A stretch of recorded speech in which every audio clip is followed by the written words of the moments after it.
Hi survivors, it's me Purpose and reporting to you. Hope you guys are doing well, because what's going on in this world, it's not.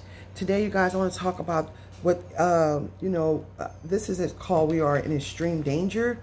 I just did a video before about this and I looked at the video and I have to do it all over. But anyway, in regards to what's going on in this world, and based on these events that have just taken place in the last 24 hours and that will take place in the next 24 hours. Now, we're dealing with some extreme record-breaking heat this week, y'all. Be careful. Be careful. I'm telling y'all, be hydrated if you're going outside. And if you're used and accustomed to working out outside, I know I am. I haven't been doing that lately because I refuse to be a victim of this agenda. But anyway, make sure, try not to do it. Try to do it in your house if you can. Make sure you have a lot of water on you and you drink a lot of water before you do so. Then there was a 5-year-old baby here in Texas. The parent left the baby in the car unintentionally, trying to attend to another child's birthday party of theirs. And the 5-year-old succumbed to the heat, ended up passing. And my thoughts and prayers go out to that family, y'all. We're dealing with some evil people, got some evil agendas, and we're dealing with manipulation, whether you want to believe that or not. And it's affecting our families, it's affecting our communities. Y'all be careful. Then Juneteenth, the violence that occurred over there in D.C., whether it's the left trying to push their gun legislation laws and having somebody go out there and do something like that, we would never know. Or if it was just somebody just doing an act of violence in the community, doing supposed to be an event, a celebration for a holiday. And y'all, all the violence that plagues our community, this stuff needs to stop. And and I'm trying to figure out, where is Black Lives Matter doing all these events? Because when a non-black does do something to a black person, everybody going crazy in the black community. Black Lives Matter go to raising all this money. But then when it's black on black crime, which is occurring every single day in record-breaking numbers in these communities, you don't see nobody taking action or thinking it's serious. That's, to me, that's very serious. Both of them, it shouldn't be happening. But, that's even more of a reason to take a stand on that type of situation.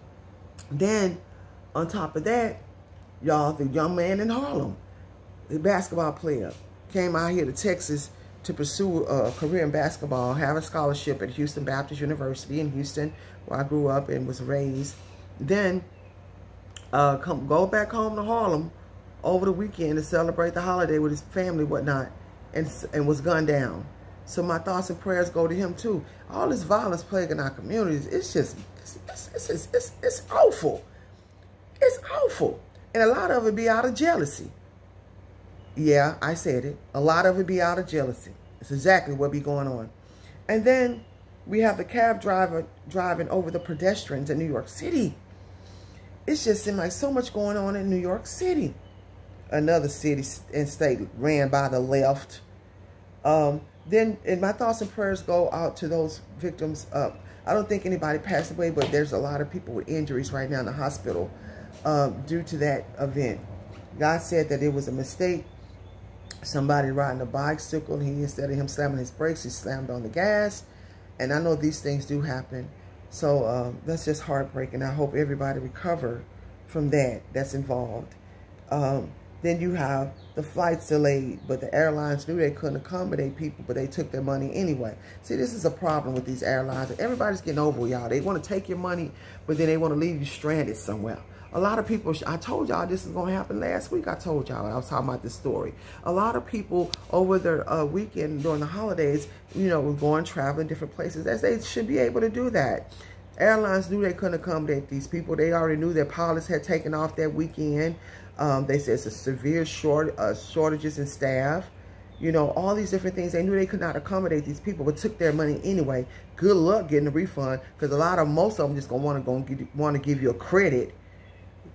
And they said Delta Airlines was the worst, but I don't know. I know I had problems coming back home here to Texas with the airlines trying to charge me an extra $100 for something that didn't have anything to do with me. Y'all be careful, y'all. Everybody's trying to take your money right about now. And then this gas tax that Biden, y'all commander and thief, saying that he's going to try to totally eliminate the gas tax. He need to just totally eliminate his position in power, allegedly. Do us a favor. So that's the news that has been occurring. But y'all, when I say we're in extreme danger, it's just not just dealing with this inflation. It's not just dealing with these shortages. It's not just dealing with this crime. You know, it's not just dealing with all these things that the illnesses, you know, that are plaguing. Y'all be careful with that too. My friend just caught that illness last week, and she goes to the gym and she goes to work, and she said people going to work still sick, you know, because people still need to make money, right? Especially dealing with the inflation. And we can understand that, but y'all, if you're sick, don't go around other people. Don't do that. That's just so inconsiderate and rude.